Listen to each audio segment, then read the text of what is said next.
Susanna says, I went with booking Venice. Thank you so much. I'm due to surprise her this weekend. We're doing bowling and a dinner date night next week. So I'm going to surprise her then with some flowers and a card saying the holiday details. I hope not that card's laminated. Unfortunately for you, David. No, he said not laminated. Oh, not laminated. I was like, I think I'm more frustrated by that than Jamie will be. That was like one of my favourite conversations we've had in a long time, where you laminating the card. I just wanted to say thank you for your both. Thank you to you both for your comments. Do you have any daily personal hang-ups like I have, and have been helped with, that the listeners don't already know about you already? Oh, personal hang-ups. Daily personal hang-ups.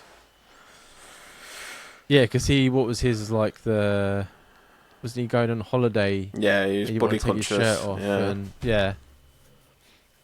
you're very much like that, isn't you, Jamie? I'm definitely body conscious. I'm overweight, so I'm body conscious. I think that's pretty well documented on the podcast, though.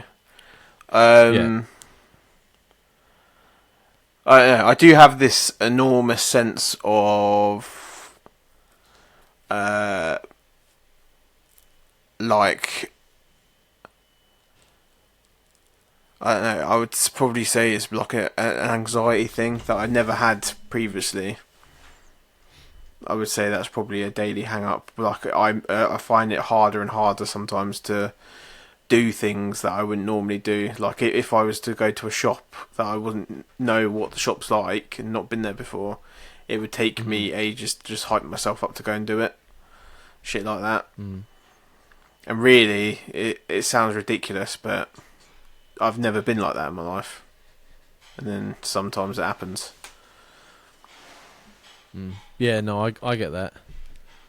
The unknown. Yeah, I'm like, when I first started going to Perth, and I had to go in a different Asda, and it was laid out different. It felt like a different fucking world. I was freaking out, so I didn't know anything was. And I was like, sometimes I'd message Sabina, and she'd be like, "What are you doing?" I'd be like, "What am I doing?" I was like, "I'm fucking lost in Asda for the last 10 minutes trying to find a pack of ham. That's what I'm doing. I know where I'm going." Just walking up and down like a fucking migrant. Freaking out, yeah. Yeah. So no, I get that. One of I've always struggled with is I don't like it. It worries me about looking stupid in front of people. So like that's what puts me off, like trying to do stand up and stuff like that. Like anything, like doing when I was younger, and we would have like game nights, and they'd want to do charades. Charades scares the fuck out of me. Oh, really? Like, if anyone brought that up, I would try and find a way out of the room. To like, and that's like stand up, right? Like, I want to do it, but the thought of standing up and everyone staring at me and me making a fool of myself scares the absolute living shit out of me. Yeah, would do me as well. Yeah, and that's in every sense. Like, sometimes at work when they want me to do something new, and I know people are looking at me, and I might make a mistake, or like going to the gym and I might drop something, or I might do an exercise wrong. And people will think like, "Oh, that guy's stupid." It's easier for me to not do any of it and not get noticed than to make a mistake. Yeah. To avoid the situation altogether. Yeah. One thing I realise I do have about myself as well is, like, I've mentioned this before on the podcast as well, is that the thought of smelling, like having bad body odour or something like that, is like an obsessive thing with me. Like, I'm finding myself spraying myself like all the time, and it's like fucking mental. When I think about it, I'm going through so much shower gel, so much deodorants and all that, and it's because I'm obsessed with it. But it's been a thing since I was like 13 years old. I've always done it. You need to get wild. That stuff lasts for fucking ages. The stuff I got lasts for ages. I smell fine. When I say to Charlotte, if I've not got anything on me, I'd like, smell me. And she's like, "No, I'm not going to smell you." I'll be like, "Smell me now." And yeah, sometimes when you come up here and you're like, "Dan, have you got any deodorant? Have you got any?" I'm like, "Yeah." like you do it all the time. Yeah, so it's like, see, with the acting stupid thing, it's like purely on my own. Like when I'm with like you or Jim or Sabina and stuff like that, I don't think about it as much. Yeah. Because because really I'm just playing up for you three. Mm. I don't think about the rest of the room. But like when you're on your own, I'm just like, nah. Oh, fucking charades, man. Seriously, that's the worst. Fucking. I didn't realise that was your Honestly, little Achilles heel. That gave me nightmares. Yeah, because it's that you're trying to. There's so much in that one situational game for me. There's patience, which I don't have, and then there's you trying to understand. So when someone can't understand what I'm coming across, that drives me mad as well. And then there's the being stupid. So I've got to stand up in front of you. I'm not allowed to say anything. I've just got to use hand directions. People aren't getting it. I'm looking stupid. I'm getting more frustrated. My face is like red raw because I'm so like flustered. And then I just give up. I'm like, I can't handle it. I'm literally about to shit my pants with like anger. I just have to give up. I can't do it. I remember a Christmas at my dad's because obviously he doesn't have much family, so it was mostly like his wife's family. Yeah. I didn't really know them, and they were like, "Oh, come on, we're gonna play some group games."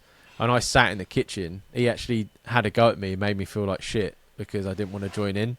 Oh, really? And I sat there and ate fucking pretzels at the table in the other room on my own for like 3 hours.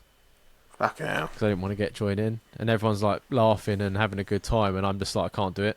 Just can't do it. Yeah, it shows how deep rooted it is. It shows that we need as much therapy as for people that are writing into us, man.